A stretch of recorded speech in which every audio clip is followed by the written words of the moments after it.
ما رأيكم لو أخبرتكم أن ما ترونه في الأخبار مجرد جزء صغير من لعبة أكبر؟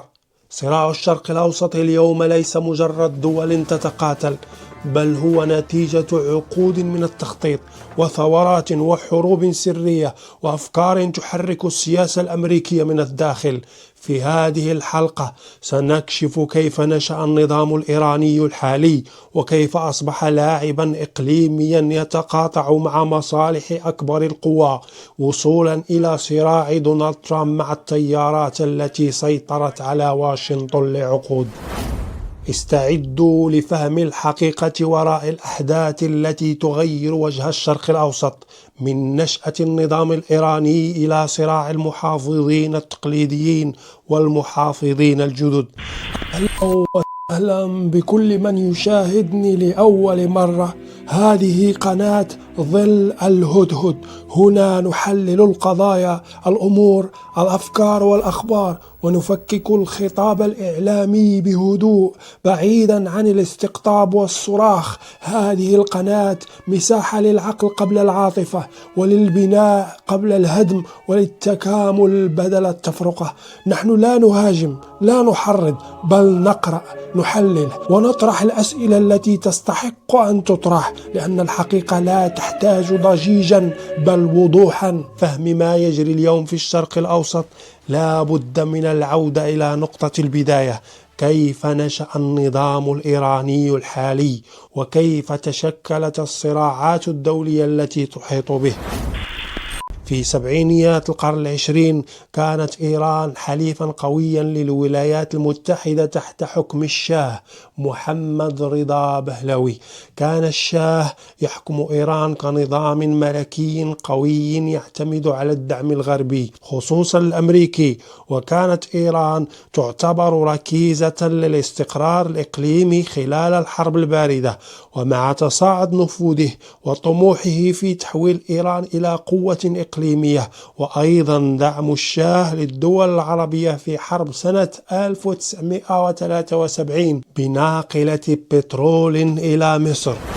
وقت اللي أنا اتزنقت الله يرحمه شاه إيران، لما ما كانش عندي احتياطي إلا 15 يوم للقوات المسلحة وللبلد، ولو حصل أي معركة في ذلك الوقت كان القوات المسلحة تستهلك الاحتياطي ده في ساعات، وكان لا البلد ولا القوات المسلحة بعد كده يبقى عندها نقطة بترول بعد ساعات. لما بعت لشاه إيران قام حول المراكب من البحر تيجي على اسكندرية، لأنه عارف إن دي معركة ما تحتملش، و15 يوم احتياطي القوات المسلحة تخلصوا في ساعتين. رأت الولايات المتحدة أن نفوذه أصبح تهديدا لمصالحها ولمشروع إسرائيل التوسعي، مما مهد للإطاحة به. في هذا السياق بدأت الثورة الإيرانية عام 1979 تظهر بوادرها في فرنسا تحت إشراف أمريكي.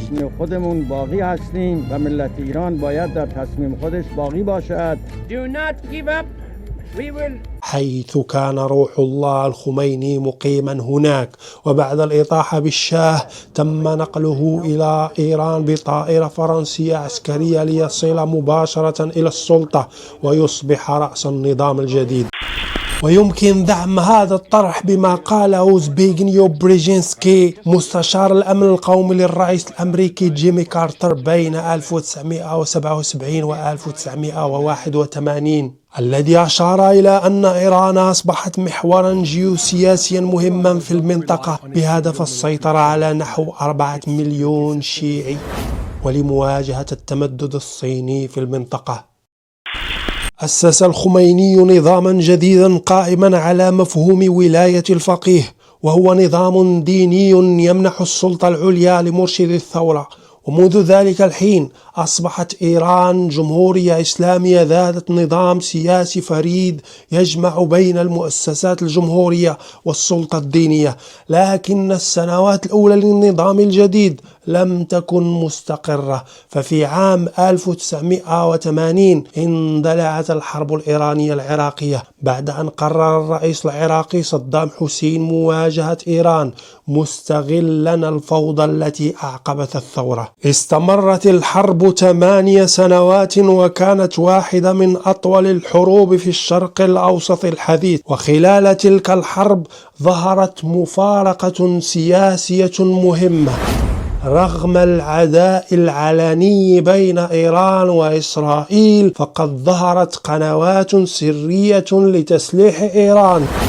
أبرز مثال على ذلك كان فضيحة إيران كونترا في الثمانينيات، حين تورطت جهات داخل الإدارة الأمريكية في بيع أسلحة لإيران عبر وسطاء، وكانت إسرائيل إحدى القنوات المستخدمة في هذه العملية. ما هو الطريق؟ القتال. لذلك توصل الإسرائيليون لاستنتاج، وهو أن من مصلحتهم أن تستمر الحرب، وسيكون لفوز العراق بالحرب نتائج كارثية على إسرائيل، وكان ذلك وشيكا بالمناسبة. كانت هزيمة إيران وشيكة في أطول وأعنف صراع عسكري في القرن العشرين. في تلك المرحلة بدأ يظهر في الولايات المتحدة تيار سياسي يعرف باسم المحافظين الجدد، وهو تيار يرى أن على الولايات المتحدة استخدام قوتها العسكرية لنشر نفوذها السياسي في العالم، خاصة في الشرق الأوسط. بعد نهاية الحرب الباردة ومع بداية القرن 21 ازداد تأثير هذا التيار داخل السياسة الأمريكية، وبلغ ذروته خلال حرب العراق عام 2003. لكن الفوضى التي أعقبت تلك الحروب ساهمت في ظهور تنظيمات متطرفة، أبرزها تنظيم الدولة الإسلامية الذي سيطر على مناطق واسعة في العراق وسوريا في العقد الثاني من القرن 21. تكبير الله أكبر، تكبير الله أكبر. عندما وصل دونالد ترامب إلى السلطة عام 2017 أعلن على أنه سيقضي على هذا التنظيم ويعيد توجيه السياسة الأمريكية، وبالفعل أعلنت الولايات المتحدة عام 2019 نهاية سيطرة التنظيم على أراضٍ في العراق وسوريا. في الوقت نفسه طرح ترامب رؤية مختلفة عن التيار الذي سيطر على السياسة الأمريكية لسنوات، فقد انتقد سياسات التدخل العسكري الطويل في الشرق الأوسط، وهاجم ما يعرف بتيار المحافظين الجدد، معتبرا أنهم دفعوا الولايات المتحدة الأمريكية إلى حروب مكلفة وغير ناجحة. في ظل هذه التوترات الدولية أصبحت إيران لاعبا إقليميا رئيسيا يمتلك شبكة من النفوذ في عدة دول في الشرق الأوسط، ولذلك عندما تتصاعد المواجهة بينها وبين الولايات المتحدة